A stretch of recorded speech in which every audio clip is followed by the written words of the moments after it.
Il existe un signe très simple que tu n'es plus à ta place. Ce n'est ni ton travail, ni tes résultats, c'est ton énergie. Pour moi, il y a deux types de cas.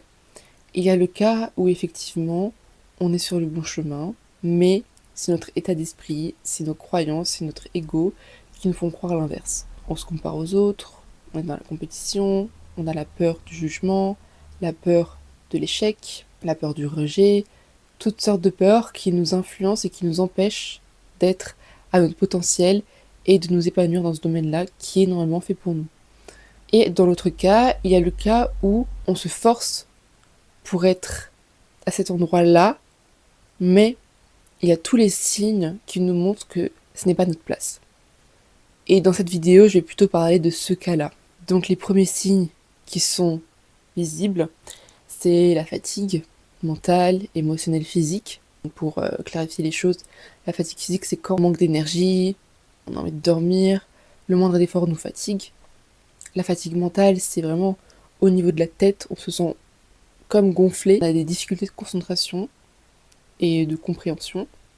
Et la fatigue émotionnelle, c'est quand on a fleur de peau, qu'on pleure pour tout, pour rien, qu'on s'irrite facilement. Et en général, quand on est dans un endroit qui ne nous correspond pas, on a un peu tout mélangé et on peut même finir en burn-out.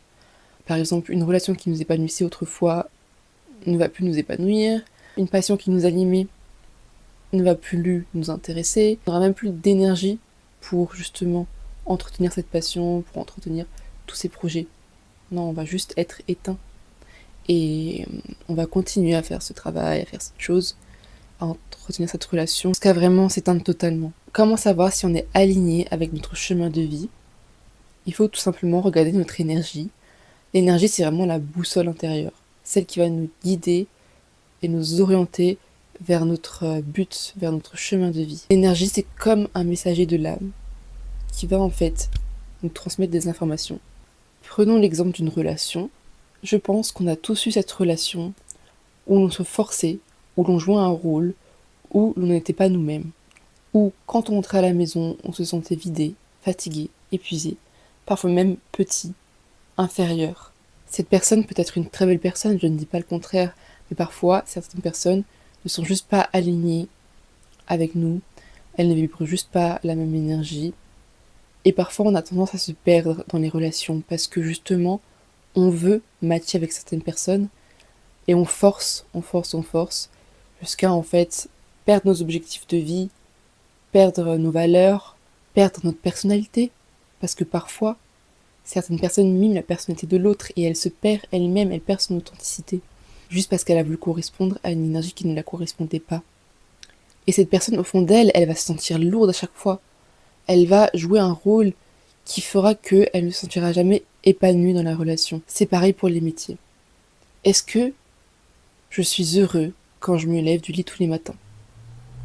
Que j'ai dormi 10 heures ou que j'ai dormi 4 heures, si la chose me passionne, alors j'aurai envie de sortir de mon lit pour pratiquer et pour démarrer cette journée. On va même avoir envie de se coucher les soirs pour redémarrer la journée.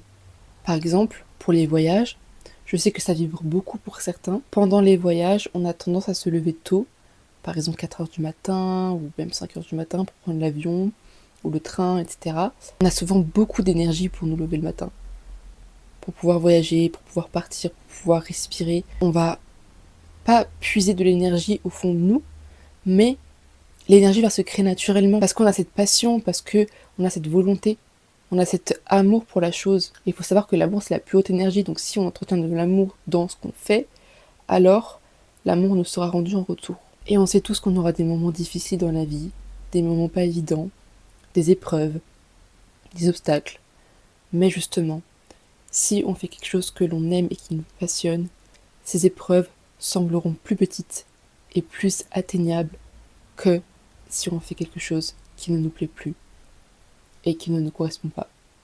En fait, quand on n'est pas à notre place, on donne beaucoup d'énergie. Et si l'énergie ne nous est pas renvoyée en retour, c'est comme si on a perdu énormément d'énergie parce qu'on a déjà, comme j'ai dit, puisé l'énergie qui est en nous pour la donner.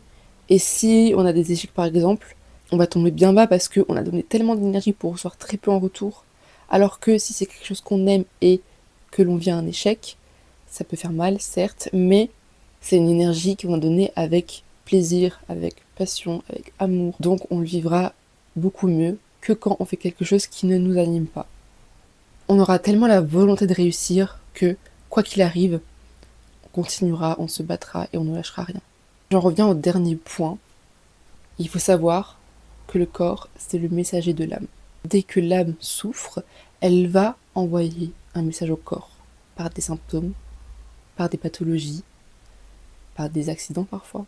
Ça nous informe en fait que notre âme ne va pas bien. Dès que l'on ressent un petit symptôme, il faut qu'on s'alerte, il faut qu'on réfléchisse. Pourquoi est-ce que je ressens tout ça?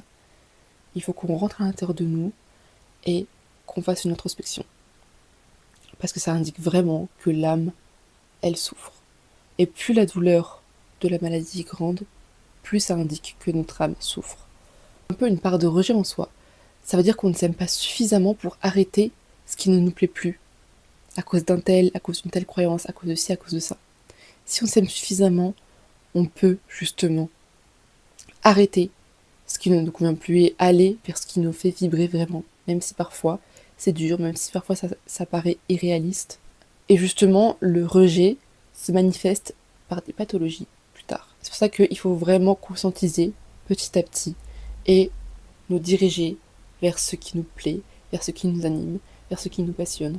Il y a plusieurs pratiques pour faire une introspection, pour entrer en nous, comme par exemple le yoga, la méditation, le sport, la danse, l'art, l'écriture. Il y a tellement de variétés possibles pour faire ces introspections-là, pour réaliser est-ce que c'est fait pour nous, est-ce que quand on ferme les yeux et qu'on pense à cette chose, on se sent lourd, on se sent petit, on se sent angoissé, on a cette boule au ventre, cette anxiété, ou est-ce que justement on a ces papillons, on a cette passion, on a cette énergie qui revient tout d'un coup.